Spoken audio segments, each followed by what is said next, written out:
Bienvenida, familia nocturna, a esta oscura fogata de historias. El día de hoy te tengo historias acerca de brujas, entidades fantasmales y presencias diabólicas y demoníacas. Pero antes de iniciar, quiero darles la bienvenida a todos, especialmente a los nuevos, aquellos que es la primera vez que están aquí en la fogata, aquellos inclusive que están acompañados por alguien que ya es miembro de la familia nocturna. Bienvenidos, les deseo buena suerte y espero que este oscuro y frío recorrido lo puedan hacer completo y logren llegar al final. Y es por eso que en este momento invoco a la familia nocturna para que por favor se hagan presente en los comentarios y poniendo ahí una llamita. Va a ser la forma en la que a ustedes los nuevos les deseamos mucha suerte y ojalá que sobrevivan a esta oscura fogata de historias. Y tanto para todos ustedes los nuevos, los que están aquí por primera vez, y para todos ustedes que ya forman parte de esta familia, los veo al final.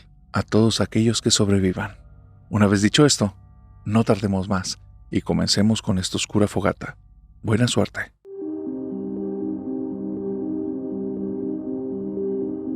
El miedo más grande de una madre primeriza es que su hijo o su hija esté en peligro y ella no pueda hacer nada para impedirlo.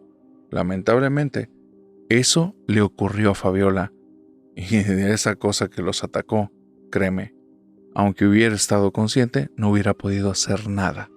Esta situación tiene que ver con algo que ocurrió una generación atrás. La mamá de Fabiola, la señora Enriqueta, mejor conocida como Queta, ella había decidido que iba a detener por completo las herencias familiares.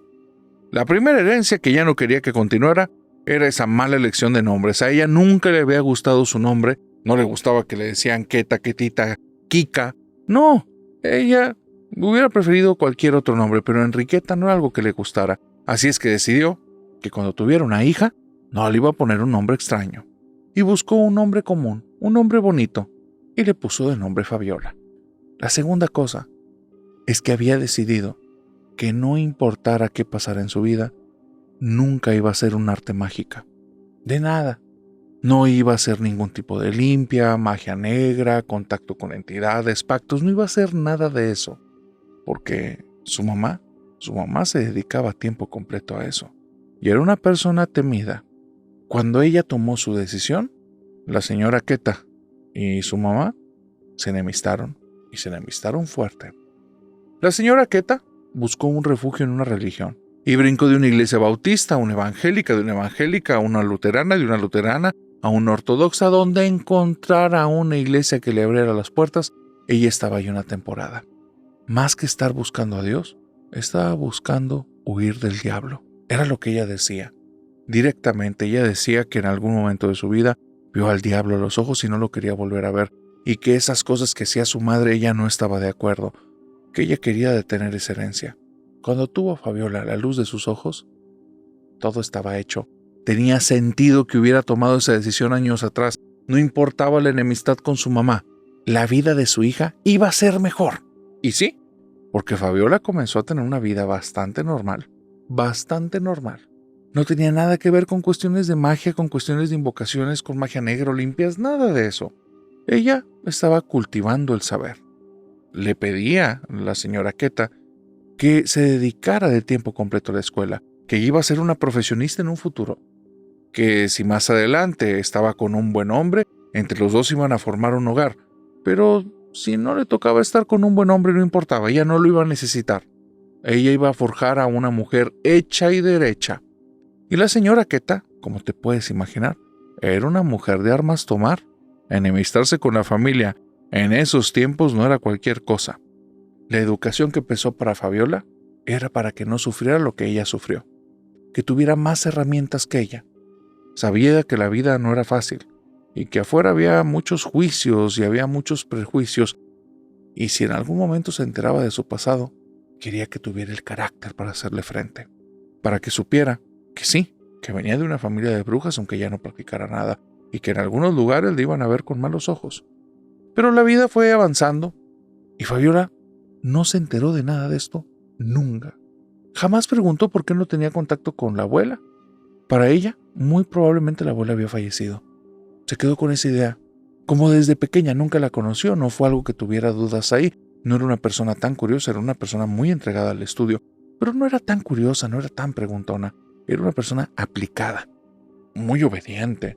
Pero ya después, conforme fue creciendo, se dio cuenta que tenía el carácter de mamá, porque cuando tuvo a su esposo y tuvo a su niña, en el primer arranque que tuvo el viejo y quiso levantar la mano, ese día mira patitas para la calle, y a la semana siguiente con 2 maletas llegó a casa de mamá y le dijo: mamá, ¿qué tal? ¿Nos recibes a mí y a tu nieta? Y ella dijo que estaba bueno. Pues ahí le tocó otra vez a la mamaqueta estar ahí poniendo pañales, y volvió a hacer como un regreso al pasado, pero ella mira encantada. Ahí, en esta situación, es donde ocurre el hecho más aterrador de la vida de los dos. Fabiola está echándole muchas ganas. Quiere que, así como la señora Queta fue un ejemplo para ella, ya quiere ser un ejemplo para su nena. Y no porque no esté el papá, no va a ser un gran ejemplo, y a esa niña no le va a faltar amor. Aparte, no, cállate. La abuela Queta está encantada. Y todo ese carácter que tenía años atrás, que era dura en ocasiones, de mano bien pesada, no, aquí era blandita, una sedita, era puro pan y miel. Para su nieta lo que quisiera. Y muchas veces la abuela Queta lo decía: mira, los nietos están para chiflarse. Y entonces ella no le ponía miramiento a la bebecita. Una bebecita de mes y medio. En esas circunstancias, Fabiola le pasó algo muy extraño una noche. La noche que va a marcar el resto de su vida. La noche que hace que al día de hoy esté buscando maneras y alternativas de romper su pasado. Un pasado con el que ni siquiera tuvo contacto, pero tiene que ver con generaciones. Se fue a dormir. Tuvo un sueño muy extraño. Algo llegaba a la casa, algo grande y algo malo. Esa cosa, de alguna manera, la apresaba, la amarraba, le tapaba los ojos, le tapaba la boca y la amarraba de pies y manos a la cama. Entonces escuchaba a su nena que estaba llorando en otra habitación, y ella, haciendo uso de todas sus fuerzas, forcejeaba, pero no podía moverse nada. Algo la tenía tan atada, con tanta fuerza a la cama, que por más que forcejeaba se lastimaba, pero no se podía parar de ahí. Quería gritar, le quería gritar a la mamá Queta que por favor ayudara a la nieta, que por favor hiciera algo, pero la boca no salía ningún sonido. Aparte, eso que traía tapándole la boca era tan pesado que le hacía dificilísimo respirar. Sentía que el aire ya ni siquiera entraba por la nariz. Y los ojos, era algo extraño, porque al tenerlos tapados, en lugar de dar la ansiedad y ganas de brincar más, de moverse, le daba mucho sueño. Hacía que estuviera tan pesado todo que se empezaba a quedar dormida. Y ahí seguía escuchando a lo lejos a su nena, llorando y llorando. Y ella quería forcejear y patalear hasta que de repente dijo: Dios mío, por favor, si existes, libérame. Y en ese instante, como si la venda se le hubieran arrancado, como si las cosas que le ataran pies y manos se le hubieran quitado, dio un brinco. Lo extraño es que no era un sueño. Dio un brinco en la cama. Estaba de pie enfrente de la cama y notó que las manos estaban lastimadas, sus muñecas. Vio que en el cuello traía alguna sensación rara que le generaba como un escozor horrible, y la boca la sentía pastosa y pesada. Los ojos sentía algo que la presionaba, como si hubiera tenido algo pesado encima durante un buen rato, y se dio cuenta que el llanto de la nena no era un sueño. La nena estaba llorando, y sonaba, mientras lloraba, que estaba en movimiento. La nena de 2 meses dormía en un cuarto a puerta cerrada, con la cunita que le dejaban sus ropitas bien amarradas, y la cuna tenía barrotes altos. No hay manera de que se haya bajado de la cuna, menos que haya caminado a la puerta, menos que haya abierto la puerta en la madrugada, y menos que esté bajando las escaleras. Intenta abrir la puerta no se abre, y empieza a gritar como loca mientras golpea la puerta: ¡Mamá Queta! ¡Mamá Queta, la nena! ¡Ayúdame con la nena, mamá Queta! ¡Mamá Queta! Y está gritando como loca: ¡Mamá Queta! ¡Mamá Queta! Y entonces escucha algo bien extraño, como si un pájaro enorme volara escaleras abajo hacia arriba, y comienza a volar, pega en la ventana, se escucha que se quiebra un cristal, y la nena sigue llorando allá abajo de las escaleras, en el primer piso.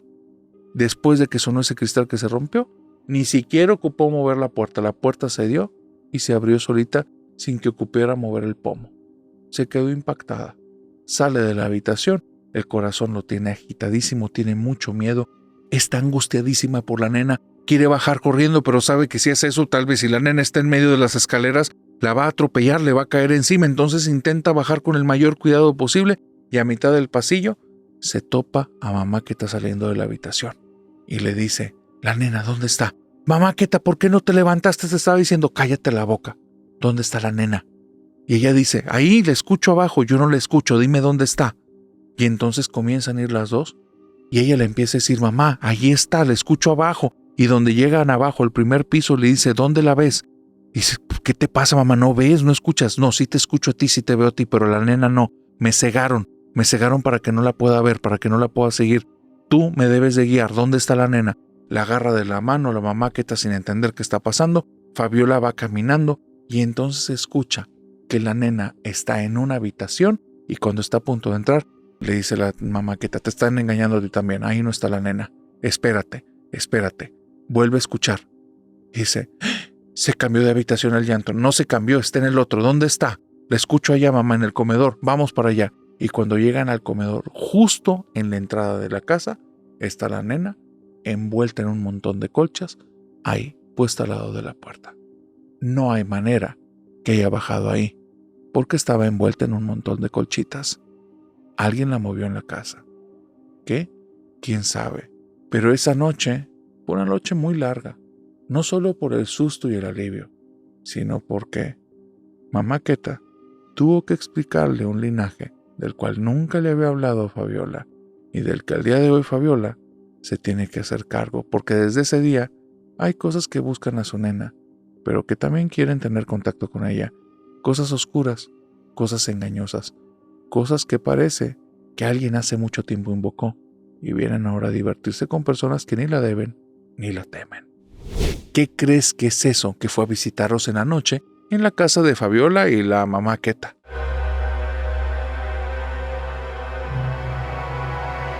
Noemí y Edgardo son enfermeros y son amigos y tienen un gusto culposo en común. Les encantan las historias de terror.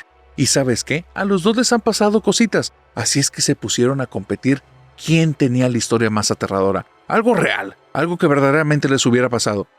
Y Edgardo ganó, hasta que le pasó esto a Noemí, y aunque está aterrada, sabe que le va a ganar Edgardo.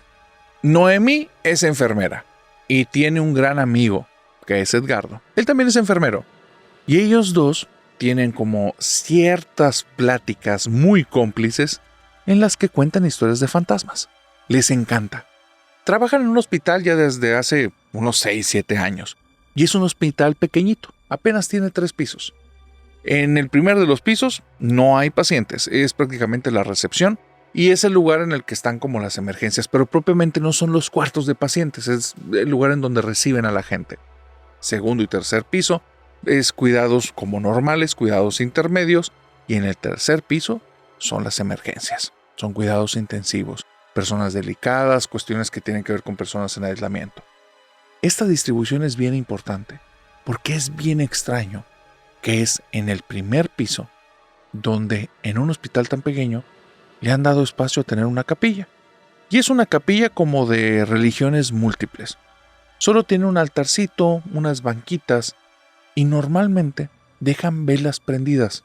No me malentiendas, son velas electrónicas. No corren ningún riesgo para el hospital, pero es un lugar en el que, si no es para profesar alguna fe, mínimo te da tu espacio para meditar, para pensar. A veces se viven situaciones trágicas en este hospital. Noemí cuenta que desde que llegó ahí, ha tenido como varias circunstancias y situaciones medias raras. Gracias a esas, se topó con Edgardo. Cuenta que en una ocasión, cuando apenas estaba cumpliendo el primer año en ese lugar, le tocó estar en turno nocturno. Y en el turno nocturno le tocó estar en el último piso. Y en ese piso, en el que están las personas de aislamiento, escuchó como de una habitación le chistaron, como para pedirle que pasara. Como algunos de los pacientes tienen a veces problemas en las cuerdas, no pueden hablar y es normal que a veces es la forma en la que quieren llamar la atención para no hacer un ruido más fuerte, para no llamar tanto. Entonces es algo de lo que está medio habituada. El problema es que cuando la vuelven a llamar y va y enciende la luz de la habitación y la habitación está vacía, le da mucho miedo porque está segura que en la ventana que reflejaba la luz del exterior logró ver la silueta de una persona que traía bata. Entonces prende la luz, no hay nadie ahí y eso no es normal. Dice que la apagó y a caminar por el pasillo como si no hubiera visto nada. Ella comienza a contar la anécdota que le pasó a sus compañeros y es ahí donde conoce a Edgardo.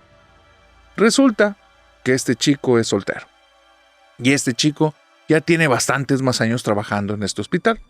Él pidió que si le podían dar el turno nocturno justamente una semanita nada más, justamente para toparse con esta chica y poder platicar a gusto. Quería contarle sus experiencias. Y resultó que a Noemí le encantan las historias de fantasmas. Ahora que le pasó eso, ya traía la anécdota para contarle a toda la familia. No, hombre, con Edgardo tenía para aventar. Le habían pasado cosas bien macabras en ese hospital. No malas, pero sí raras, tétricas, aterradoras. Pero no malas. Él cuenta que le ha tocado ver en el elevador, que es un elevador pequeñito. Si tú te subes con una persona en silla de ruedas, nada más caben ustedes dos, no hay espacio para un tercero. Un elevador chiquitito. Que le ha tocado ver a una señora mayor que cuando él se baja, ella se baja detrás de él. El problema es que cuando él entró, ella no estaba ahí. Y nadie entró después de él. Le ha tocado ver en los espejos de los baños, cuando ves desde cierto ángulo a una persona asomarse desde el área de los excusados. Pero las puertas están abiertas y ahí no hay nadie más que él. Y esa persona es un hombre de cabello largo y el rostro se ve un poquito demacrado. ¿Quién es? ¿Quién sabe? No tiene el valor de estar preguntando. Le dice su historia más fantástica, que en una ocasión se hizo de palabras con un fantasma, que justamente en los primeros años que él estuvo ahí, este piso de arriba en el que tenían cuestiones como de aislamiento y personas de cuidados intensivos, una vez estuvo prácticamente vacío. Tenían a una persona. Y cuando iba caminando en el pasillo para hacer un rondín, que en ese tiempo le daban una combinación de ir a checar signos vitales, pero a la vez de hacerla como de guardia de seguridad, que no hubiera nadie dentro del hospital, iba caminando y de repente en medio del pasillo le soplaron en la cara. Sintió aire que le pegó así de frente y él dijo: a mí no me estés soplando, no me importa que este sea tu hogar, a mí no me estés soplando, no me faltes el respeto. Y le volvieron a soplar en la cara. Y entonces se enojó y dijo: muy machito, si eres muy machito mueve esa silla. Y la silla se movió. Y le dice: ya ahora mueves una silla y me soplas en la cara y te crees muy bribón. Si eres muy bribón, muy machito, prende las luces. Y cuando las prendió, le dijo: no, ya te entendí. Y se fue. Cuenta que como 3 días después, él estaba en la recepción, justo en la madrugada. Y estando ahí en la recepción en la madrugada, le pasó algo bien curioso. Desde que él llegó, estaba un sujeto sentado en la tercera fila. Había 3 filas donde llegan normalmente pacientes de emergencia o a pedir consulta, y en la tercera, al fondo, había un señor con un sombrero grande y estaba así como agachado, traía un jorongo y estaba agachadito como viendo el piso. Como a veces venían personas que venían de fuera de la ciudad, traían ropas típicas o cosas que eran para el frío. Después de 2 horas de estar ahí, se percató que el señor no venía con nadie, no estaba buscando la atención de nadie, y se quiso acercar para ver si simplemente ocupaba algo. También se le hizo muy raro algo del señor. El jorongo, una ropa pesada que sirve para cubrirlo del frío. Ese día hacía calor. Inclusive adentro de la clínica, por más aire acondicionado que estaba, hacía calor. No hace sentido el jorongo. Así es que dijo: tal vez esta persona esté enferma o hasta puede estar desmayada y no me di cuenta. Se acerca y cuando se le acerca le dice: señor, ¿se le ofrece algo? Y nada más escuchó que por lo bajo el señor dijo, con la voz de él, de Edgardo: no, que muy machito. Y nada más se dio media vuelta, caminó hasta su lugar, voltea y ahí ya no había nadie. Conforme fue pasando esa noche, le preguntó a las enfermeras que quién más había visto al señor. Nadie lo había visto, y cuando revisó las cámaras, el peor de los sustos. Ahí no había nada grabado. El único que lo vio esa noche fue Edgardo. Con estas historias te puedes imaginar a Noemí. Traía historias para aventar para todos lados. Le daban escalofríos estar en el hospital, sentía que era el hospital de fantasmas. Pero ¿sabes qué? Llega un momento después de estos impactos en el que, pues la verdad medio te acostumbras y ya para ti son cuentos, son historias. Y aunque le habían chistado por ahí y ella vio una silueta, oye, ya no compites para nada con la historia de este hombre que vio un fantasma directamente y se peleó con otro, y ya no compites. Así es que la historia de ella perdió importancia. Y conforme fueron avanzando los días, las semanas, los meses, se fueron apagando las historias. Entraron en otras rutinas, en otros ciclos. Y de repente llega el segundo año de Noemí. Y en este segundo año recuerda mucho que por circunstancias que no vamos a detallar aquí, ella tiene que trabajar única y exclusivamente en el turno nocturno. Nada más. No puede estar en otro turno. Hay una circunstancia que la tiene, digamos, muy apretada en el día. Solo puede estar trabajando ahí en la madrugada. Empieza a darse cuenta que de un tiempo a la fecha, y ella no sabe cuánto porque no le compete ni le interesa, hay un padre que se queda hasta tarde en la zona de la capilla y ella supone que está confesando gente. Supone porque ve que hay personas que salen en momentos de la capilla y cuando ella se asoma, siempre está ahí el padre sentado al lado del altar. El padre siempre es el mismo.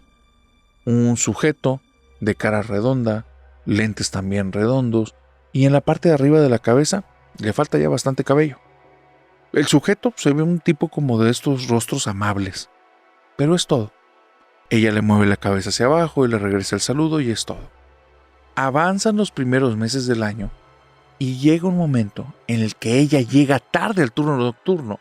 Y esto sí puede ser tema de una discusión muy fuerte en el hospital, una llamada de atención fuerte, inclusive una sanción, y para algunas personas ha sido motivo de descuido.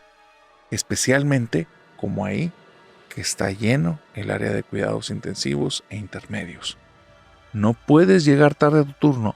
Estás haciendo que personas que han tenido turnos de 24, 36, 48, 72 horas, o sea que llevan días enteros sin dormir, estás haciendo que ya estén trabajando demasiadas horas extras. No se vale. Entonces ella llega tarde por 2 horas y media. Cuando llega al hospital viene asustadísima, cree que la van a correr de ese lugar y entonces se tranquiliza. La sala de espera está casi vacía. Un par de personas y una compañera de ella la saluda y le dice: mira, va el turno muy tranquilo. Ella va caminando rápido por el pasillo, se pone la vestimenta que necesita, va llevando una carta de no sé qué cosas y trae ciertas papelerías que tenía que mover y está pensando la rutina que tiene que hacer. Cuando llega al primer piso, el de cuidados intermedios, se topa con una escena que la tranquiliza por completo. Al final del pasillo, donde está la zona de enfermerías, hay una sillita. En esa sillita, justo enfrente está parado ese sacerdote, el de cara redonda, y él trae como algún tipo de bandejita y hay una fila de niños justo enfrente de él. Y esta fila de niños, él trae su bandejita, mete la mano, les pone una crucecita y los niños vienen caminando para acá y traen como una crucecita de ceniza. Es miércoles de ceniza y ni me había dado cuenta. La chica es católica, pero no es practicante, pero sí reconoce perfectamente el rito. Entonces ve que el padre está diciendo eso, les pone la cruz. El padre se le queda viendo y está al final del pasillo, va bien acelerada, le baja nada más la cabeza, se mete en una habitación y en la habitación está buscando unos medicamentos para alguno de los pacientes para revisar algo y donde sale, ¡pum!, se topa de frente con el padre, choca con él.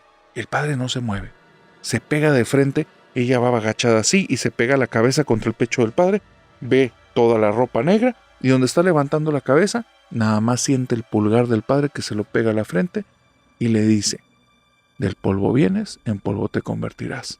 Los últimos serán los primeros. Se voltea y se va caminando. Y ella se queda extrañadísima. ¿Qué fue eso? Nunca había tenido interacción con el padre. La voz era muy tranquilizadora, eso le hizo sentir a gusto. ¿Pero qué fue eso? ¿Y cómo él sabe si soy católico o no? Esto estuvo muy raro. Comienza a caminar. Va a las habitaciones que tenía que hacer de los pacientes, revisa fichas técnicas, habla con otra compañera. Oye, va avanzando el turno. Y llega un momento en el que ve a una compañera y le dice: ay, mira, sí fuiste que te pusieran ceniza, te la pusieron aquí en el hospital. Y la amiga le dice: no, antes del turno fui a una iglesia. Ah, yo creía que te la había puesto el padre. ¿Cuál padre? El padre que estuvo poniendo ceniza ahí abajo. ¿Cuál padre estuvo poniendo ceniza ahí abajo? Cuando llegué en el turno en la noche, el padre que tenía una fila de niños. ¿Dónde viste un padre con una fila de niños? Pues en el de cuidados intermedios. Ahí al final del pasillo. Estuvo un chorro de rato. O había muchos niños. Y le dice, Noemí, ¿cuándo has visto niños en cuidados intermedios? ¿De qué estás hablando? Y entonces ella empieza a recaer en ese punto. Ahí no se permite la entrada a niños. Y ese padre, cuando empezó a preguntar a todas las compañeras, nadie lo ha visto en el hospital. Empieza a ir con los guardias de seguridad. No hay nada. Y en las cámaras, tampoco. Y ahora Noemí tiene una historia con la cual puede competirle y ganarle a Edgardo.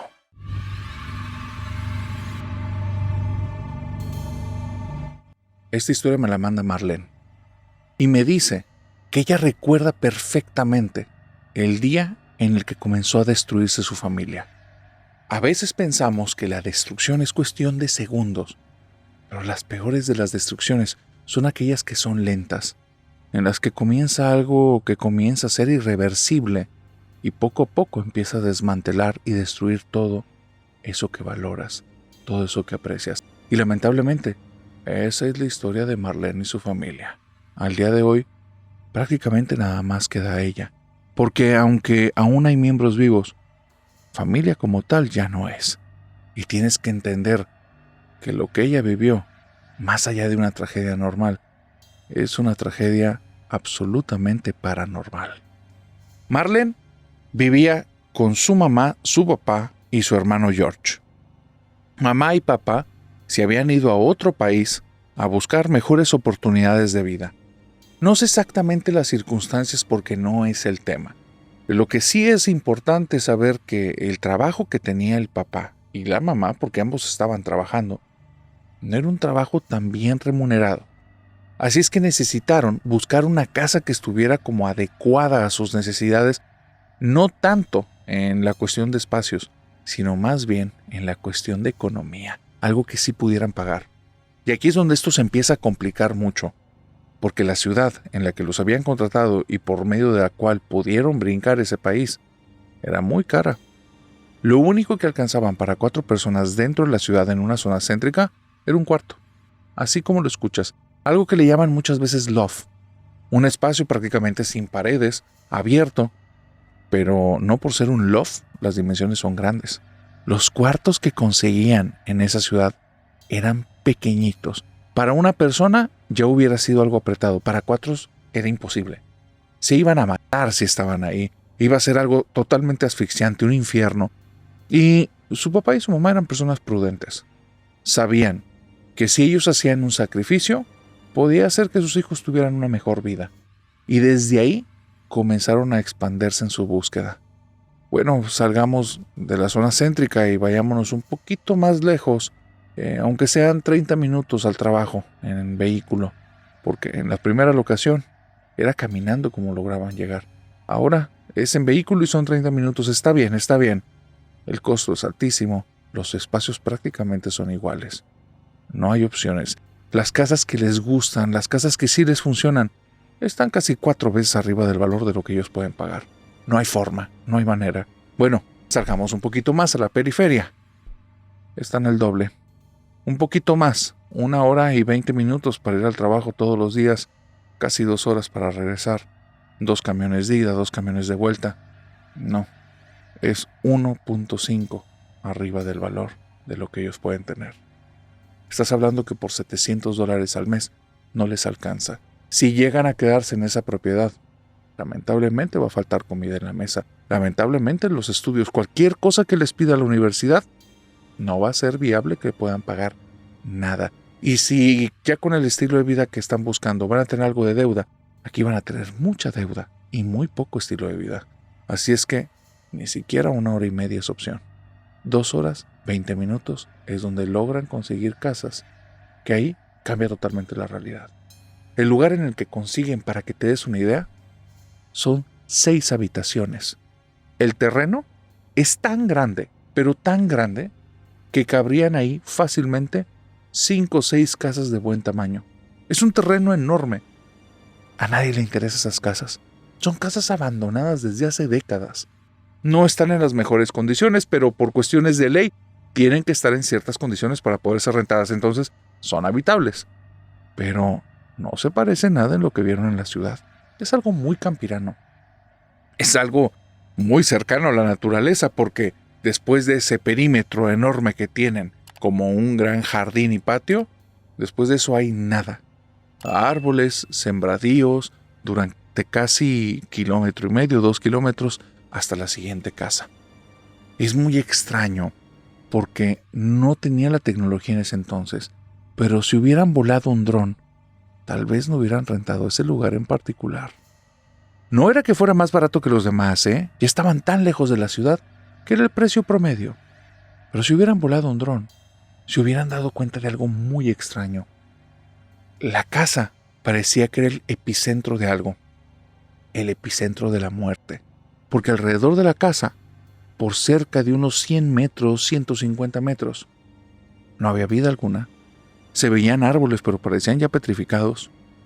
Toda la zona de ahí ni siquiera crecía césped y era un círculo perfecto. Cuando estabas ahí en el lugar era tan grande que no podías prestar atención en eso, porque la construcción era vieja, porque el lugar no parecía tan bien diseñado, pero desde el cielo la visión es otra.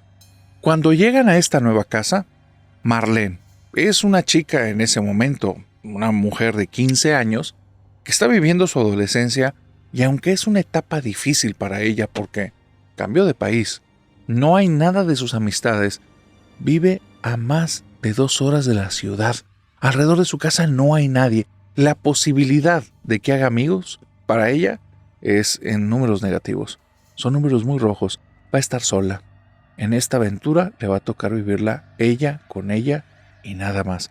Porque el problema es su hermano. Su hermano le lleva casi 10 años. Ya es un tipo medio engreído con el que nunca ha tenido tan buena relación. George, le gusta que le digan así. Jorge es el nombre que le pusieron. Pero él siempre demanda que le digan George. Y este George no ha parado de discutir y molestarse con los papás. ¿Cómo no pueden darnos una mejor vida? Pues no se supone que es su responsabilidad. ¿Cómo nos están mandando tan lejos de la ciudad? Es un tipo de casi 25 años, pero sumamente demandante con sus padres. Él se siente como si de alguna manera lo hubieran defraudado. ¿Cómo demonios consiguieron para él el pasaporte y que cruzara siendo ya un adulto? Es un misterio. Tal vez eran las épocas, tal vez eran los tiempos. Pero este hombre va para allá y lejos de ser una ayuda, es una carga. No te puedo decir que es un zángano porque Marlene no lo plantea así. Dice, mi hermano era muy trabajador. Él decidió entrar en la aventura. Pero poco a poco, conforme íbamos acercándonos a la fecha, estaba con una actitud muy déspota, muy engreído. Tal vez porque tenía otra idea de lo que iba a pasar acá.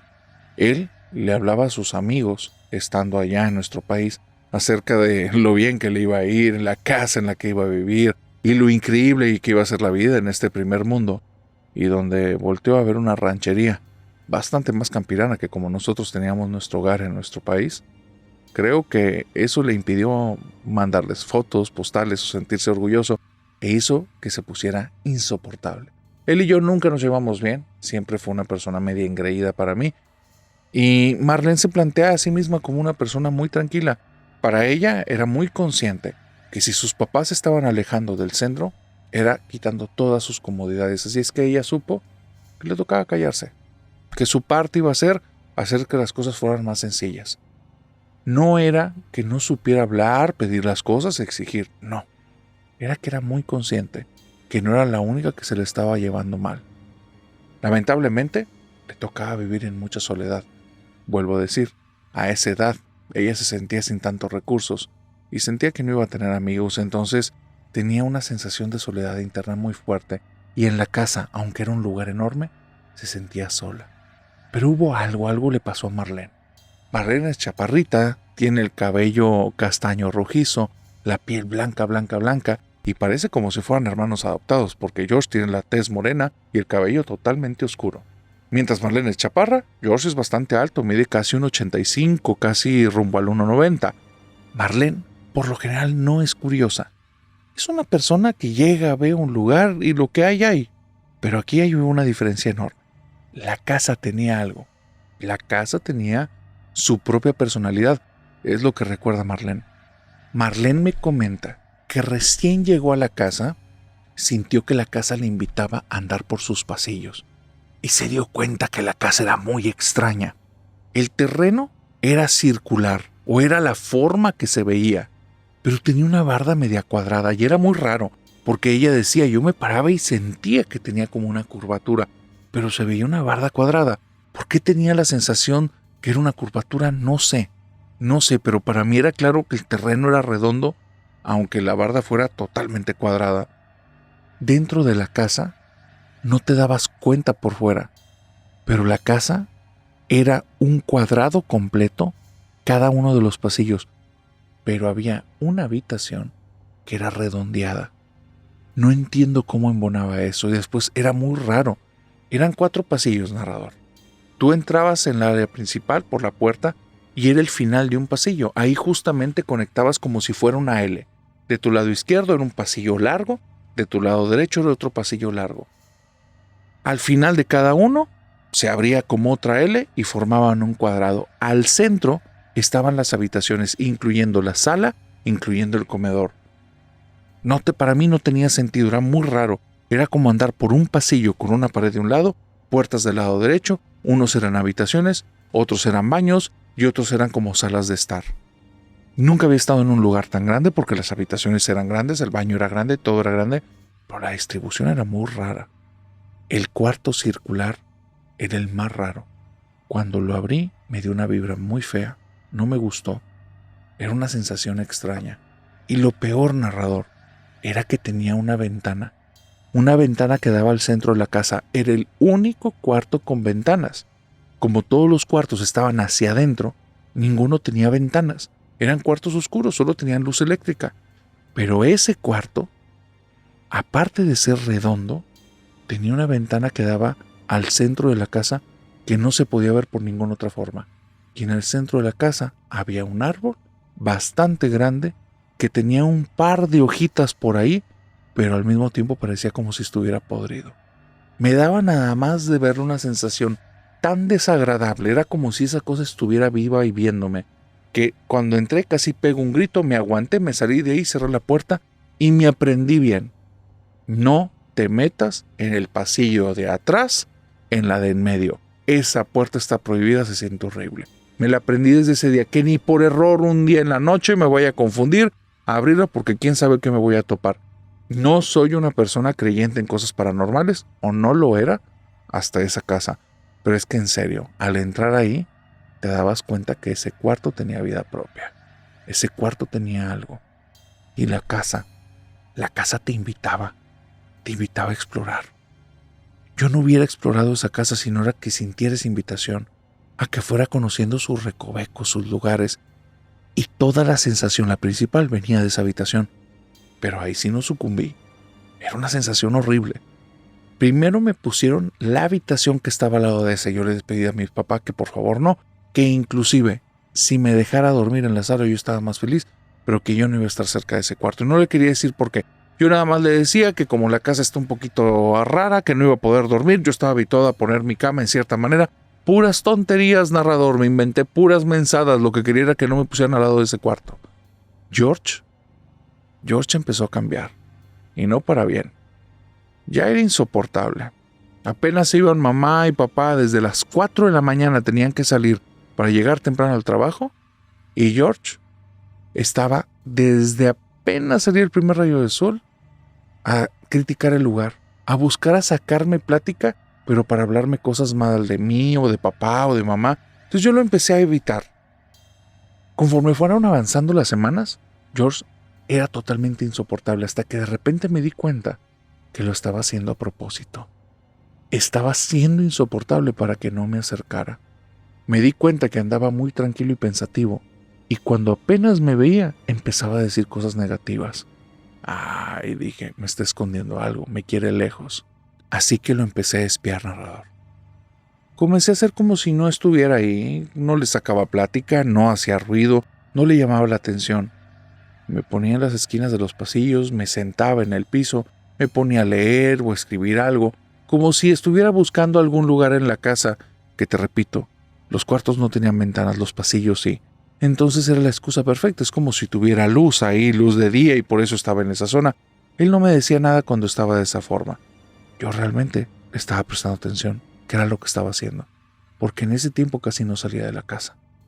Y me empecé a dar cuenta que cuando nadie le prestaba atención, se metía en la habitación redonda. Y pasaba ahí mucho tiempo. ¿Qué era lo que hacía? No sé. Nunca le pregunté y nunca le voy a preguntar, porque esos son los últimos recuerdos que tengo con mi hermano que tuve alguna interacción con él. El tiempo comenzó a avanzar rápido. Cuando yo llego a la escuela me empiezan a atiborrar de tareas, si me hago de un grupo de amigos, me empiezo a embeber en esas situaciones y entre menos tiempo pasa en casa yo más feliz estoy.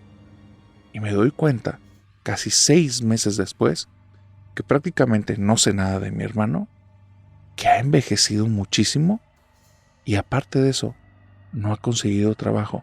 Ya no está criticando a nadie, pero tiene una mirada extraña. La mirada de esas personas que verdaderamente han hecho algo terrible. Tenía la mirada de un enemigo, de alguien que no quieres ver jamás a los ojos, de alguien que no te conviene toparte en la calle porque te puede hacer algo. Esa mirada no la tenía mi hermano. Yo le desviaba los ojos. Cuando él me veía directamente parecía como si tuviera malas intenciones conmigo. Y no vayas a pensar en algo de un tono arriba, me refiero a algo más mortífero. Se veía la mirada de alguien sin corazón. Comencé a sacarle la vuelta al narrador. Lo espiaba de vez en cuando, pero yo ya sabía que todo el tiempo lo pasaba en el cuarto redondo. Papá y mamá por alguna razón nunca hablaban de ese cuarto. De hecho, ellos prácticamente ni siquiera tuvieron tiempo de adaptarse. Llegaron y al día siguiente ya estaban trabajando. Creo que para el mes 6 todavía había un par de cajas que ellos no habían abierto, tenían ropa de ellos. No me pedían a mí de repente ayuda que lavar algunas cosas, que planchar algunas cosas, yo con mucho gusto los apoyaba. Y ellos prácticamente estaban embebidos en trabajo, pagar las cosas, y el poquito tiempo que quedaba pasar algo de tiempo con nosotros. George, ni sus luces, ni quien lo pelara, ni quien le hiciera caso, y él estaba feliz así. Pero yo cuando iba y estábamos solos en la casa, narrador, Dios mío, le pedía tanto a Dios que no me pasara algo, porque mi hermano ya parecía otra persona. No es que hiciera algo, pero es que esa mirada era muy extraña, y no me equivoqué. Comenzaron a pasar cosas muy raras en la casa. Yo me había adecuado en lo que sí era la sala, pero ya no era una sala. Como papá y mamá no pasaban tiempo ahí, me permitieron que la volviera a mi cuarto. Y estaba al otro lado de la casa, justo al lado del cuarto de ellos. Yo estaba feliz. La habitación era enorme, tenía todo ordenado, en pequeñas áreas. Todo estaba perfectamente bien ordenado. La ropa dobladita, ahí en el piso, no tenía ningún tipo de closet. Pero si entrabas a ese cuarto, parecía el cuarto de una persona pobre, pero bien honrada, narrador, y muy trabajadora, porque todo allí estaba en su lugar, aunque no tuviera un lugar en donde poner las cosas. Ahí en esa habitación, en las noches, comenzaron a pasarme cosas bien desagradables. Me iba a acostar. Yo me acostaba siempre, aunque fuera con una sabanita delgada. No sé, costumbre de pequeña, estar agarrando algo con las manos, sentir que algo cubre mi cuerpo, y empecé a sentir cómo le empezaban a jalar mi cobijita y me la empezaban a estirar desde la cama. Me daba un miedo, narrador, porque no eran inventos míos, no era que estuviera dormida y le empujara con mis pies. Yo estaba despierta, la estaba tomando con las manos y algo me daba tironcitos y la empezaba a llevar. Y era como diciéndome, hey, suéltala. Llegaba el momento en el que aflojaba las manos y a tironcitos se iba moviendo hasta que ya nada más iba deslizando, caía debajo de la cama, y lo que me daba miedo de muerte, narrador, era que se escuchaba que se seguía arrastrando hasta debajo de la cama. Las primeras veces que eso pasó, me dio mucho miedo. Pensé en algún animal, algo que se metió del monte. Aunque la casa siempre permanecía cerrada, pudo haber entrado en algún momento. Al final estábamos en una zona medio campirana. Como la cuarta o la quinta vez, fue cuando me atreví a traer una linterna de mano, y en el instante que me empiezan a tirar la sabanita, narrador, te repito, los cuartos no tienen ventanas, no hay luz, estás entrando en una bóveda absolutamente oscura en la noche. Ahí, narrador, prendo mi linterna y justo enfrente de la cama hay un adulto parado estirando la sábana. Yo sentía que me infartaba. Pegué el grito más grande que he pegado en toda mi vida. Me cansé las cuerdas de tanto gritar. No sé qué hice con la linterna. Yo creo que la arrojé al momento en el que vi eso, porque ya no la tenía en las manos y estaba ahí en el cuarto delante dando vueltas. Tuvieron que llegar mamá y papá corriendo por el pasillo. Tocaron la habitación porque la puerta estaba cerrada. Yo no duermo con la puerta cerrada, narrador. De alguna manera me tuve que levantar, tuve que ir a la puerta y a cada instante sentía como si alguien me fuera a agarrar por la espalda. Fueron los 20, 30 segundos más feos que he vivido en la vida. Abrí la puerta, mis papás prenden la luz al instante y la habitación está vacía. No hay closet, no hay puertas, no hay ventanas. ¿Quién era ese adulto que vi ahí? No sé. Era una persona que se veía anciana, el rostro se veía demacrado, los ojos se veían hundidos y la ropa la traía como si fueran harapos, algo ya deshecho. Narrador, esa no fue la única vez que se presentó esa cosa. En una ocasión, buscando excusas, me traje una amiga a la casa. Le dije que me acompañara para hacer la tarea, que se quedara a dormir y al día siguiente íbamos a ir a clases. Pidió permiso y todo perfecto. Cuando en la noche se fue a asear al baño, empezó a gritar como loca y sale amarrada en una toalla, sin ni una prenda más, y está diciendo que había un hombre en el baño, y le intentó tocar. Narrador, se estaba bañando ella cuando este sujeto mueve la cortina, la quiere tocar del hombro, ella por alguna situación volteó antes de eso y ve que la mano está a punto de tocarla y es cuando empieza a gritar, se avienta del otro lado de la cortina y estaba ahí la toalla, se medio amarró cuando salió, pero vuelvo a decir, no hay forma alguna en la que haya entrado ahí, solo hay una puerta y esta chica cuando se metió la cerró. Cuando tuvo que salirse, tuvo que abrirla porque tenía el seguro puesto. Y cuando entramos al baño, segundos después, ahí no había signos de nadie. Después de eso, narrador, comenzaron a ver pisadas como si hubiera huellas de agua en toda la casa. El problema, y esto es lo que me empezó a aterrar, es que no eran de adultos, eran de niños. En todas partes. En la cocina, en lo que antes era mi habitación, que ya era un cuarto en el que teníamos como cosas guardadas, en la habitación de papá y mamá, en el baño. Estaba muerta de miedo. Papá y mamá simplemente no tenían tiempo para dedicarle eso. Y George parecía que se divertía. Le contábamos estas historias y decía, ¿cómo pueden creer esas cosas? Pero sonreía, narrador. Sonreía. Se veía que disfrutaba. Yo no entendía por qué. Y me tardé mucho en entenderlo. Papá y mamá se empezaron a desgastar. Empezaron a tener muchos roces entre ellos. Cosas estúpidas, cosas que no tenían sentido. De repente estar roncando mucho en la noche. Y yo dormía cerca de su habitación. Ninguno de los dos roncaba. Es que en la noche te quedas hasta tarde viendo la televisión. En su habitación no había televisión. No hacían sentido las discusiones. Si alguno de ellos quería ver televisión, en el cuarto, que era donde teníamos cosas, teníamos una tele ahí, ni siquiera estaba instalada. Tenían discusiones idiotas, que era como si buscaran cualquier tontería para discutir aunque no tuviera sentido. Es que te llevas más tiempo con tu mamá que conmigo. Mi abuela no vive en este país, tenemos meses sin verla.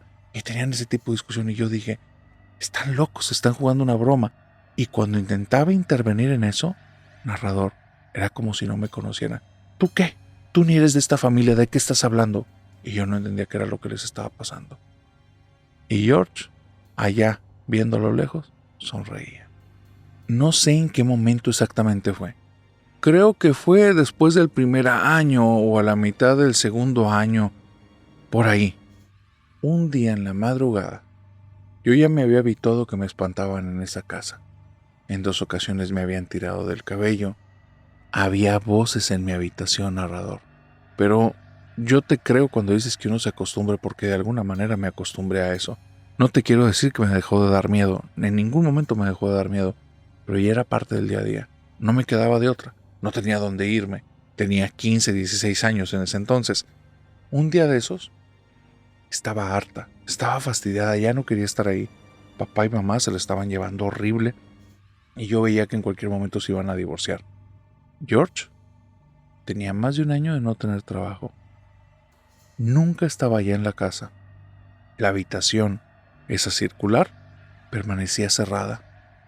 Le ponía llave, le ponía letreros afuera y se sentía de todo ese lado de la casa una sensación espantosa, espantosa. Lo que te dije del cuarto que tenía su personalidad, su presencia, como que te invitaba, Bueno, multiplícalo por 10, pero imagínate que directamente te está invitando un demonio, con cuernos, con ojos horribles, es decir, una sensación espantosa, horrenda, que abrumaba el lugar. Yo estaba en la noche, estaba en mi habitación, que era un maldito cajón oscuro totalmente, y estando ahí, sentí que alguien se acostó detrás de mí en la cama. No era algo nuevo, pero me fastidié. Y ya nada más dije, ya, otra vez con sus cosas.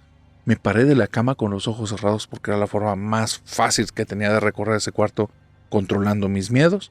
Abro la puerta, me salgo y dije, al diablo, ya no voy a soportar más. Y me salí de la casa. Yo no sé al día de hoy si fue el peor error que he cometido o si fue el gran acierto que cometí. Porque cuando abrí la casa, me di cuenta que ahí había algo. Me di cuenta que George, esa mirada que tenía desde hace un tiempo, había razones para que fuera. Cuando abro la puerta y doy mis primeros pasos hacia afuera de la casa, noto cómo afuera está iluminado, pero no por luz de luna. Hay luz de llamas, luz de antorchas. Se nota. Hay luces alargadas en diferentes puntos del patio. Hay un color anaranjado que se está como moviendo de manera como danzante en diferentes puntos. Me llama la atención. Noto que hay murmullos. Comienzo a caminar sin hacer mucho ruido, narrador. Y de repente, en la esquina de una de las curvas de la casa, me doy cuenta que allá al fondo, donde están unos árboles que parecen medios petrificados, hay un grupo de personas que vienen con capuchas rojas, están todos con unas antorchas y están hablando algo en murmullos, y George está parado frente a ellos con una túnica que tiene como unos, no sé, terminaciones de color dorado, y está levantando la mano. En una mano trae lo que parece que es un libro y en la otra trae otra cosa que no quiero saber. No me quiero meter en esos detalles, pero lo vi con una cosa blanca, media redonda que parecía hueso, y lo vi que de ahí bebió algo y se los pasó a los demás. Me quedé lo que sigue de impresionada. No tenía idea de lo que estaba viendo, no sabía si estaba dormida, me pellizqué y me di cuenta que si me veían, tal vez no iba a haber un día siguiente para mí. Así es que me metí hurtadillas en la casa. Me fui caminando en mi habitación. Cuando entré, me respiraron en el oído, narrador, y me tuve que aguantar de gritar porque sabía que podía darles una pista a los de afuera que los vi. Así es que nada más dije, hablando en voz bajita, por favor hoy no, por favor hoy no. Y me fui caminando a la casa, me tapé los oídos y comencé a llorar en la cama. ¿Dónde demonios estaba metida? ¿Qué demonios estaba haciendo mi hermano? Después de ese día, mamá empezó a enloquecer muy feo y muy rápido. Comenzó a decir que veía cosas y decía que en el árbol del fondo que había una serpiente que le hablaba. Nos empezó a decir que si veíamos al niño ahorcado, y le dijo papá y me dijo a mí, papá nada más en lugar de apoyarla o buscar alguna solución, decía, anda tú vieja loca con tus cosas. Narrador, 6 meses después papá ya había dejado a mamá, nos había dejado con ella y no nos quería pagar ya nada. La familia de mis padres, que estaban totalmente dispuestos a sacrificar todo para nosotros, ya no existía. Papá era otra persona, quería rehacer su vida, decía que su peor error había sido casarse. Peor que eso, haber tenido hijos. Él se sentía alguien joven y tener hijos es algo que lo estaba envejeciendo, que él tenía derecho a tener otra vida. Mamá todo el tiempo hablaba del árbol de las brujas, del árbol donde está Dios, el árbol del sacrificio, y empezó a perder la razón. Tuvimos que empezar a llevar de forma continua al doctor. Me acompañaba George. Lo peor es que George se salía de la consulta y estando afuera lo veía nada más como repasar discursos. No duramos mucho con eso. Nos dijeron que necesitaba a mamá una persona que la cuidara 24 horas, que lamentablemente eso era una demencia senil, no sabían que lo había provocado y tenían que revisar, pero que ya no había vuelta atrás. Mamá ya la habíamos perdido y de alguna manera teníamos que aprender a vivir con eso y hacernos cargo de ella. George no le interesó. George decía que le interesaba la casa y me dijo así directamente, te voy a dar permiso que vivas ahí siempre y cuando no me molestes. Narrador, tenía 17 años. No podía hacer nada. No podía conseguir trabajo en ese país. ¿Sabes las opciones que tenía de hacer? En ese tiempo era horrible. Así es que lo que aprendí fue que si en la casa pasaba desapercibida, George no me molestaba. Me empecé a dar cuenta que esas reuniones clandestinas en la madrugada comenzó a hacerlas de día. La casa empezó a llenarla de estatuillas de cosas bastante monstruosas. El patio tenía un altar.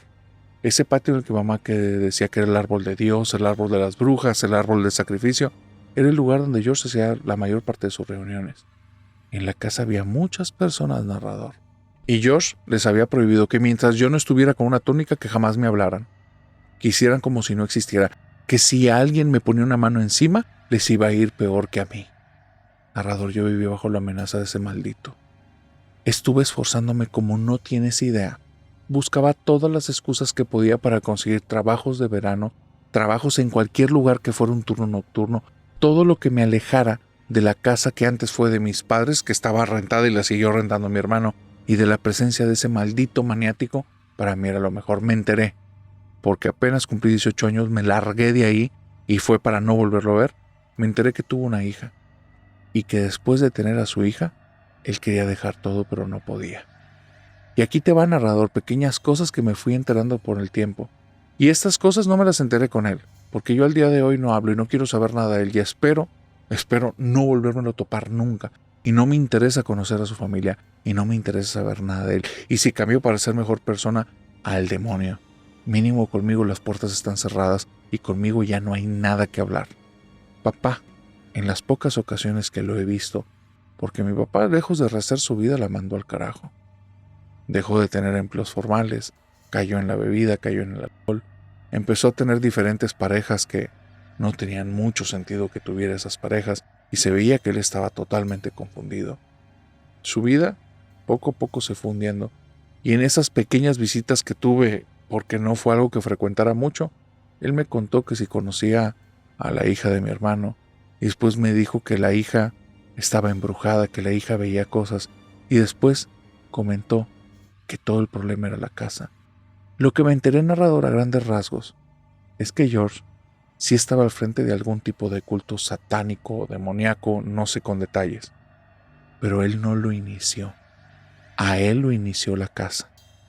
Dice que el día que llegó a esa casa se sintió que algo lo atraía y cuando entró en esa habitación redonda y vio el árbol, sabía que era ahí. ¿Qué? No sabía qué, pero era ahí. Ese era su lugar. Comenzó a ir parte de los días y en el lugar ese, en la habitación redonda frente al árbol, venían como imágenes a su cabeza, imágenes de un libro negro, imágenes de personas alrededor de un árbol, imágenes como de muchas personas en diferentes puestos de poder, personas que tenían mucho dinero, que tenían propiedades, personas bien posicionadas, y él empezó a gustar esas ideas. No sabía si era su imaginación, no sabía si era algún tipo de inspiración, pero al estar ahí, venía como si fuera una idea genial, algo gigante, como su futuro y le gustaba. Era ambicioso, era engreído. Y de repente, cuenta que un día cuando abrió la puerta, se dio cuenta que la habitación había cambiado. Él no le había puesto nada, pero ahora la habitación, de ser completamente blanca, era absolutamente roja. La luz que estaba entrando por la ventana hacía que todas las paredes se pintaran de rojo. Y en las paredes pintadas de rojo se pintaban unos signos de color dorado. Estrellas, símbolos, cosas que parecían como si fueran fórmulas matemáticas, oraciones, y venían como diferentes lineamientos que él cuando los fue haciendo, un día dice que soñó que había algo enorme, negro, con alas, que le señalaba el piso justo en las raíces del árbol. Y descubrió que la ventana que daba hacia ese árbol la podía abrir, porque antes no lo revisó, no sé y no me interesa. Pero cuando salió de ese trance, abrió la ventana, llegó donde estaba el árbol, se acordó de dónde estaba esa cosa, empezó a escarbar en el piso y dentro de una bolsa que parecía que era algún tipo de terciopelo, encontró ahí un libro negro y un cráneo. Desde ahí comenzó a leer y empezó a darse cuenta que él tenía como cierto poder para influir en las personas y empezó a hacer su culto. El problema es que después de haber hecho el culto, de haber hecho pactos, de haber pedido diferentes cosas y empezarlas a conseguir, cuando tuvo su niña, algo comenzó a aparecerse para decirle que quería su pago de vuelta. La niña. La niña le interesaba que no tuviera ningún padre. Su único padre iba a ser esa criatura. Y que él entendía perfectamente que cuando decidió hacer los pactos, se le estaba entregando. Y mi hermano desde ese día, por lo que me entero, está luchando contra cielo, mar y tierra para que ese pacto no se cierre. Dicen, porque no sé y no me interesa, que ya no tiene una buena vida, que ya no está casado, que lo único por lo que lucha, lo único por lo que le interesa, es que no se cobren la vida y el alma de su hija. Aunque ya pasó un tiempo, Marlene no puede perdonar a su hermano. ¿Le recomendarías algo?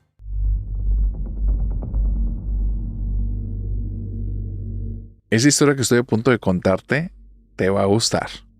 Elena es una seguidora del canal y me cuenta una leyenda que tienen en la familia. Una leyenda que al día de hoy se las pasan prácticamente a todos. Si alguien nace en la familia cuando cumple 6 o 7 años, es la primera historia de fantasmas que va a escuchar. Ahí te va lo que vivieron. Y ella me dice, narrador, no sé si es verdad, no te lo puedo asegurar, pero lo que sí te puedo asegurar es que la primera vez que la escuché me dejó aterrada porque mi abuela no me lo cuenta como si fuera un cuento. Me lo cuenta como la situación que ha tenido que hacer frente porque su hermano, sin saber lo que estaba haciendo, resulta que pactó la vida de toda la familia. Esto se remonta muchos años atrás, cuando mi abuela era joven. Mi abuela el día de hoy tiene 94 años, para que te des una idea, y esto que te voy a contar era cuando ella tenía alrededor de 16, 17 años. Mi abuela se llama Rita, y ella tenía un hermano de nombre Artemio. El tío abuelo Artemio, en ese tiempo era un poquito mayor que ella. Pon tú que tenía unos 20, 22 años porque ella no se acuerda exactamente la edad de su hermano. Ellos vivían fuera de la ciudad en un ranchito.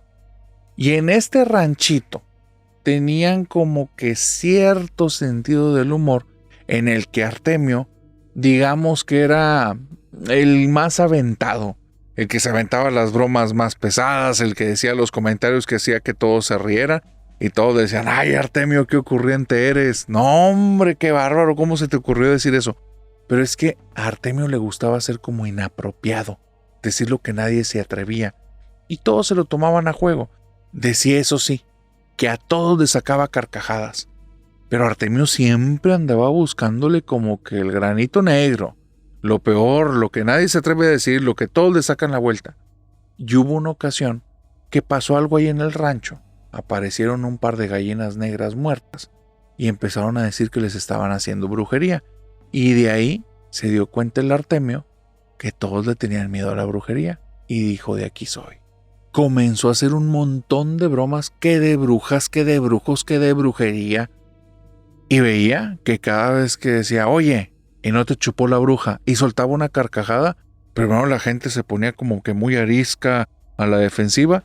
Y ya donde lo escuchaban que se carcajeaba le seguían la risa. Poco a poco los fue relajando. Empezó a hacer que el tabú, que durante una temporada chiquita era el tema de conversación de todos lados, que a los Arteaga, si viste que le hicieron brujería y que desde entonces pues se les está acabando el maíz y que les está yendo mal. Y el Artemio se lo tomaba siempre a juego, así es que ayudó a que fuera ese trago amargo como fácil de pasar. Pero se dio cuenta que en esos temas sacaba las mejores carcajadas. Así es que se empezó a ir más a lo profundo y empezó a hablar acerca del diablo. Y empezó a decir cosas que no está bien que las digan ni en broma. Y empezó a decir cuando eran fiestas del pueblo, pero así gritando, no hombre, aquí la gente le tiene miedo al diablo. Y andan diciendo que no harían con él ningún pacto porque después se cobra la vida de sus hijos y que de ellos, mira, si a mí me va a traer dinero, me va a traer mujeres, y me va a dar un coche, de una vez le voy firmando el contrato que quiera y yo le doy lo que guste, que la mía, que la de mi esposa, la de mis hijos, es más, hasta las de mis papás.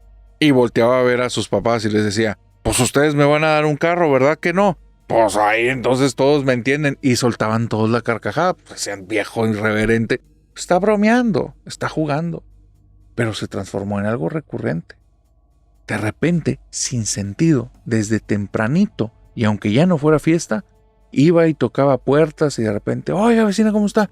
Oiga, ¿usted no le anda vendiendo el alma al diablo? Porque yo ya se la vendí. Ja, ja, ja, ja, ja. Y a la gente se le hacía extraño. Prácticamente era el único chiste que decía Artemio. Todo el tiempo estaba diciendo que le iba a vender su alma al diablo, que le firmaba el contrato cuando quisiera, que él le entregaba a su hijo, le entregaba a su esposa y se entregaba a él, que es más, hasta sus mismos padres, mientras le diera dinero, le diera un carro y le diera una muy buena entradita o un buen puesto político, o le iba cambiando. El punto era tener poder y tener lana. Punto. La gente del pueblo ya no se lo tomaba tan a bien en algún momento, pero aún así se carcajeaban. No lo corregía, no le decía nada. Y cuenta mi abuela que ella fue la primera que escuchó que de cierto tiempo a la fecha comenzaba a sonar como si viniera un caballo galopando hacia el pueblo. El tema era que nunca llegaba, lo pasaba pero nunca llegaba. Y el pueblito donde vivían era una calle. No había ni entre calles ni nada. Eran lotes y solo era una calle por el medio. Y lo escuchaban pasar, pero no lo veían.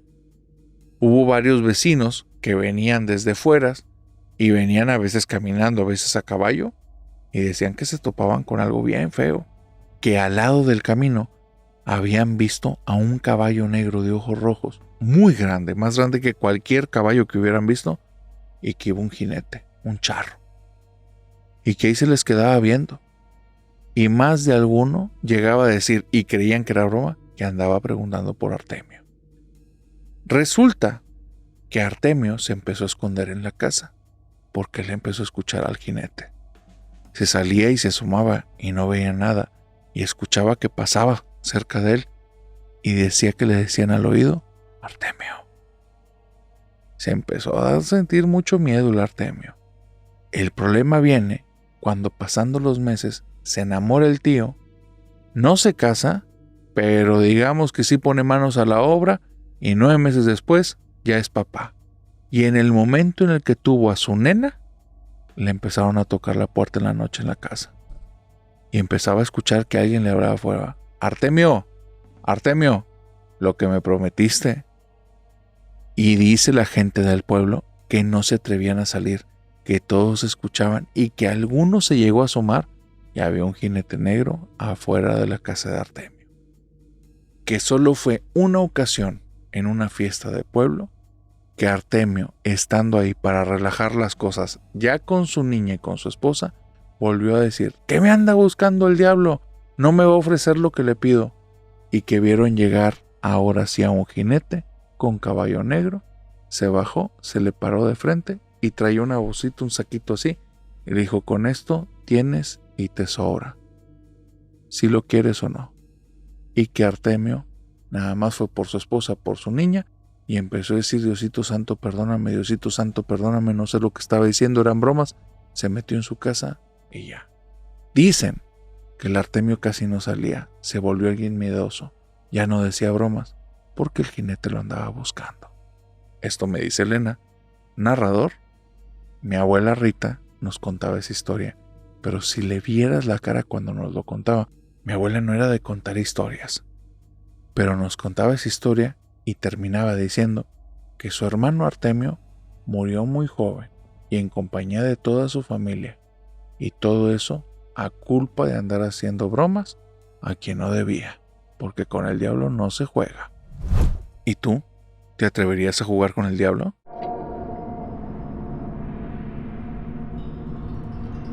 Estoy a punto de contarte el secreto más siniestro de Manuel y su familia, un secreto que él esperaba llevarse a la tumba, hasta que lo manipularon para que lo revelara. Esta historia que te voy a contar nos las mandó Fabián. No te lo puedo contar con demasiado lujo de detalles porque ni él mismo lo sabe. Ahorita te vas a dar cuenta por qué. Resulta que Fabián tenía un amigo desde la preparatoria, que ya esto hace más de 15 años, el cual vamos a ponerle de nombre Emanuel, para ponerle un nombre cualquiera. Emanuel tenía un gran tabú. No permitía que hubiera pláticas cuando él estuviera presente que tuvieran que ver con algo sobrenatural, lo que fuese. Que brujas, que hechicería, que demonios, que tarot, que ouija, que lo que sea. Cualquier plática que hubiera en torno a eso, no. Que si eres una persona religiosa, mira, mis respetos. Emanuel te decía que bien por ti, y él se iba al carajo. No le interesaba. Fabián dice, a mí me daba mucha risa, porque era bien extremo. O sea, tú nos veías a todos platicando muy bien en ese grupo de amigos de la preparatoria, y de repente alguien decía, oigan, ¿se saben alguna historia de terror? Golpeaba la mesa, se paraba y decía, gracias, con permiso, y se iba. Hasta que a tirabuzones nos sacó que esos temas no le gustan. Y ya le decíamos, bueno, pero ¿cuáles temas? Y nos daba una lista como si la tuviera aprendida de memoria. Y empezaba a decir, a mí no me hables de espiritualidades, de religión, de fantasmas, de espíritus, de diablos. No me hables de ouija ni de tarot. Y se parecía el tipo de para el niño, para la niña, llévele. Se tenía toda la lista y hasta con ritmito narrador. Me mataba de la risa y decía, ¿y eso? Pues tal vez en su casa se lo prohibieron o veto a saber. Fueron pasando los meses y ya. No era un tema tan recurrente porque no éramos un grupo que nos dedicáramos a eso. Éramos más bien un grupo como de bromistas y de personas medias intelectuales. Nos encargábamos en serio como de cuestiones de las materias, del trabajo en equipo, de sacar bien la escuela y nos apoyábamos mucho en eso. Éramos como unos nerds, unos geeks de nuestros tiempos. Emanuel era muy entregado, muy formal. Él se vestía diferente a los demás.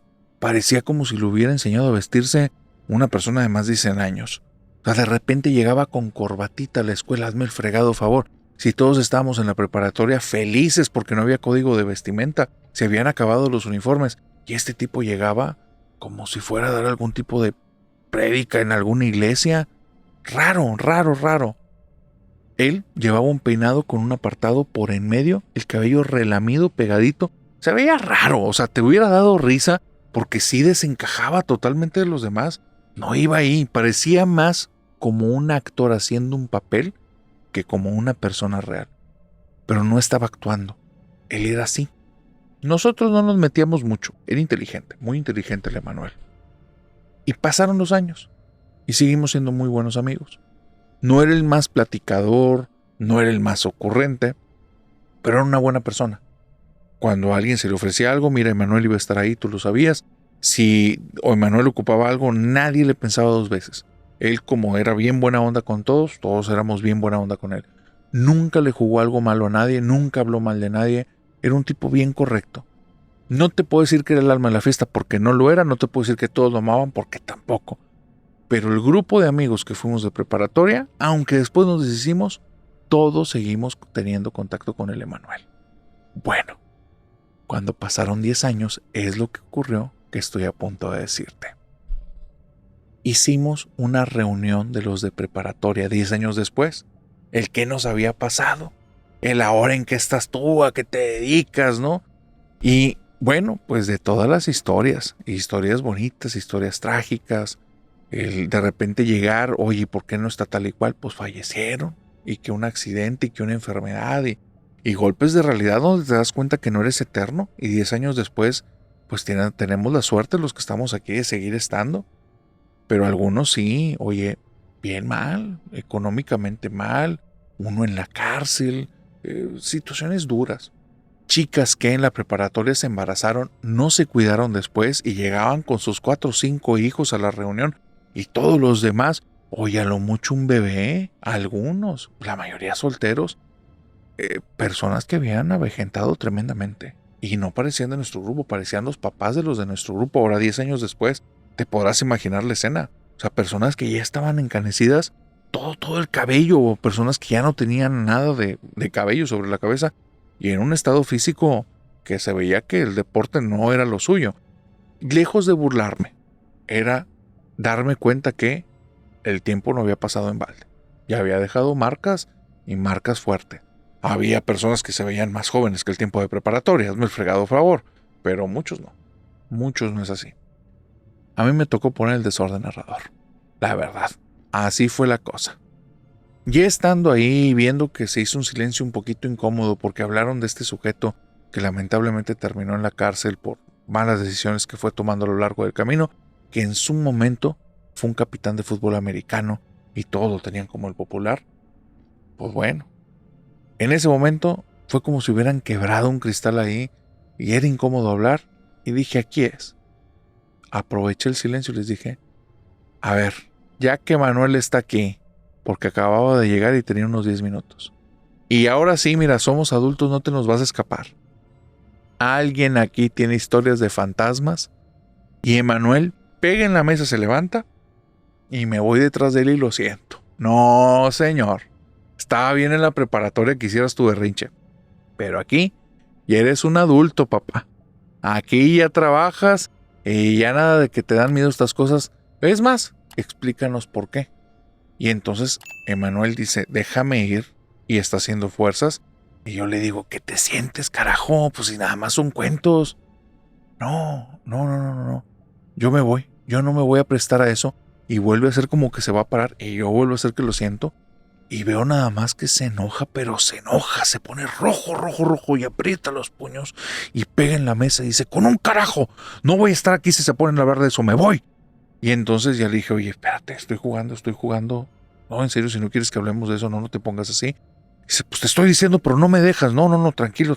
Yo creía que ya habían pasado años y ya no te lo ibas a tomar así. ¿Cómo no me lo voy a tomar así?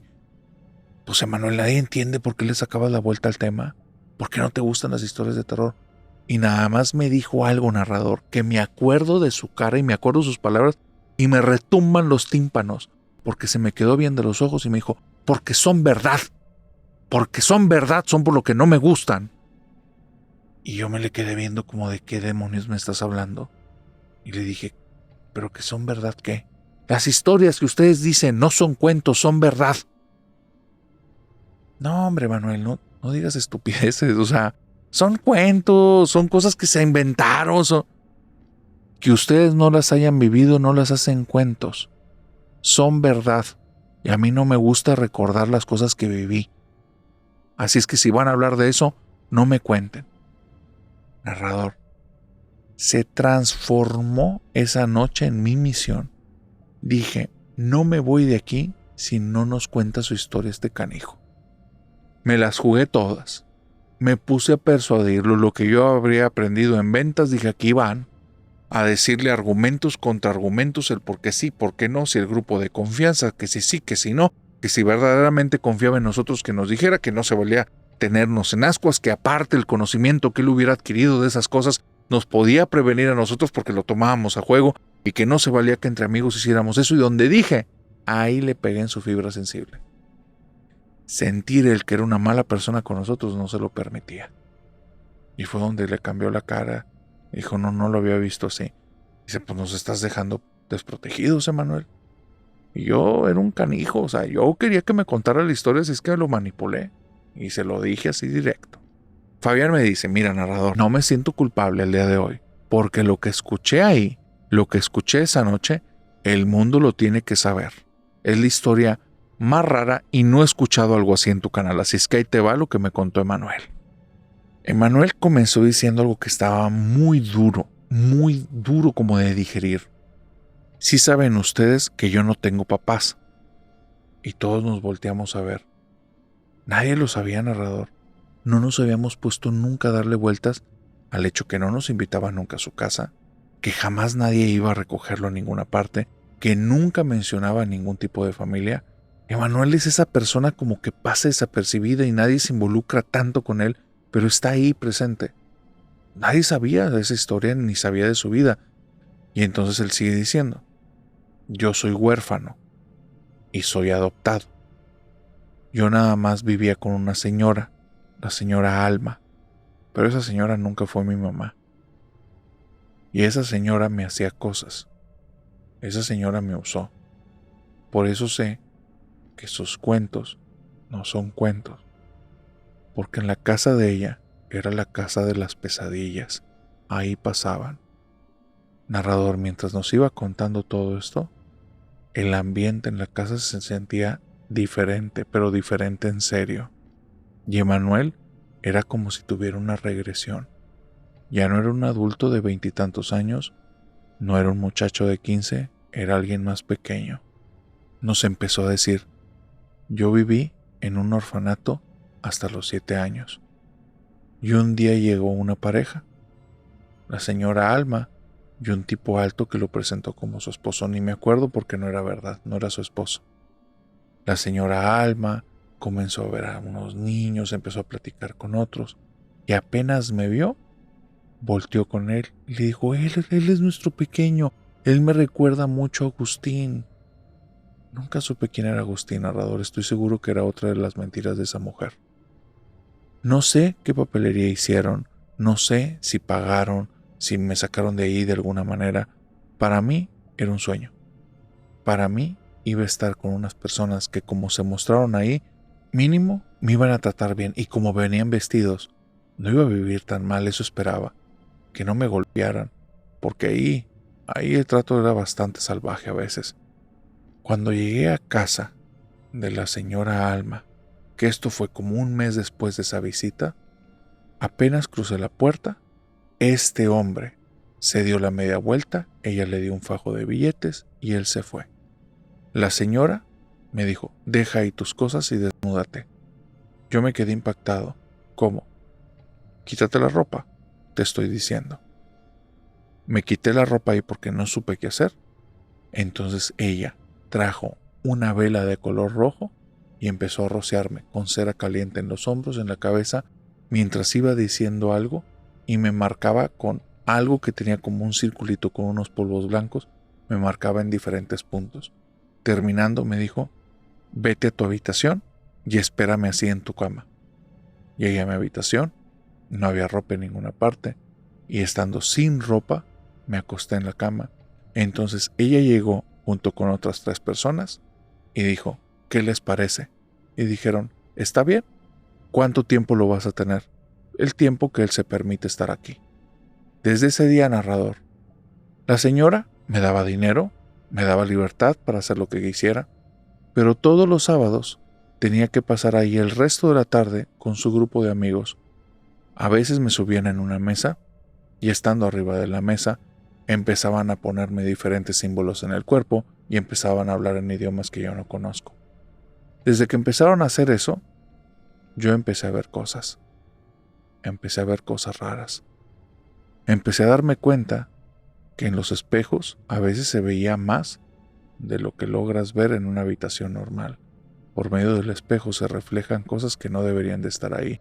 Narrador comenzó a contar que en sus sueños había cosas que le hablaban y le empezaban a revelar secretos de las personas. Le empezaron a contar la historia de la señora Alma. Y ella y las personas que estaban ahí le decían sus nombres, apellidos, por qué lo querían. Y empezaron a decirle que lo estaban utilizando como un tipo de llave. La señora Alma, de forma extraña, a partir de que él tuvo ese sueño de la llave, traía colgada una llave de color plateado, siempre al cuello. Y ella andaba ahí, en la casa, y siempre que ella quería hacer algún tipo de rito, él tenía que estar dispuesto. No hicieron algún tipo de abuso más allá de ese, espero que se pueda entender. No hicieron ni intentaron propasarse. A él lo utilizaban para rituales, como algún tipo de sacrificio, sin hacerle un daño físico fuerte o que fuera notorio. No había ninguna relación madre-hijo. No había nada de eso. Para ella era un objeto. Y durante años, él manejaba una vida aparente afuera. A ella no le interesaban sus estudios, sus calificaciones. Él quería salir de esa prisión de oro. Esa jaula que le hicieron, en la cual si se salía no tenía nada. Y estando ahí mínimo, iba a tener una educación. Mínimo. Todas las atrocidades eran solo los sábados, solo los domingos a veces, o solo un rato entre semana.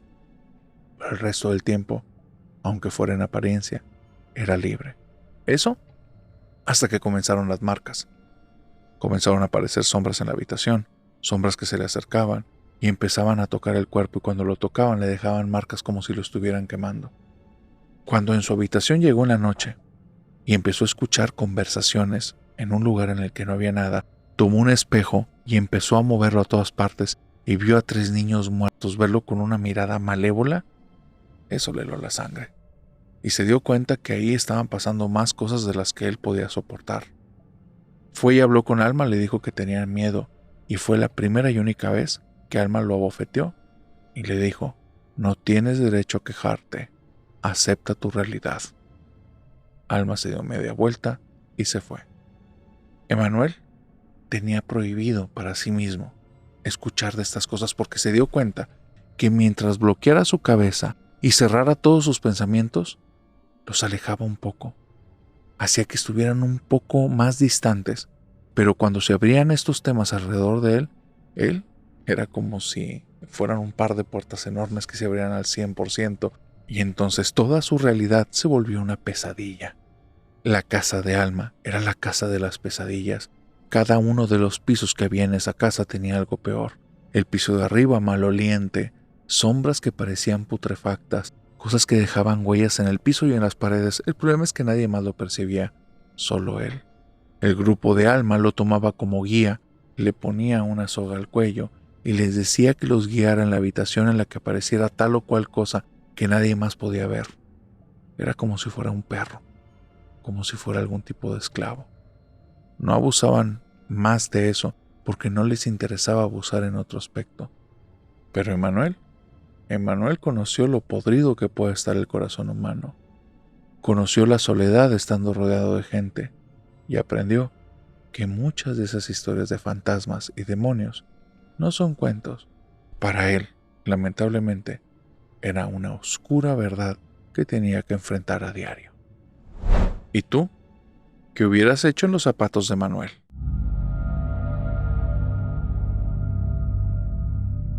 Y con esta historia, querida familia nocturna, hemos llegado al final de esta oscura fogata de historias.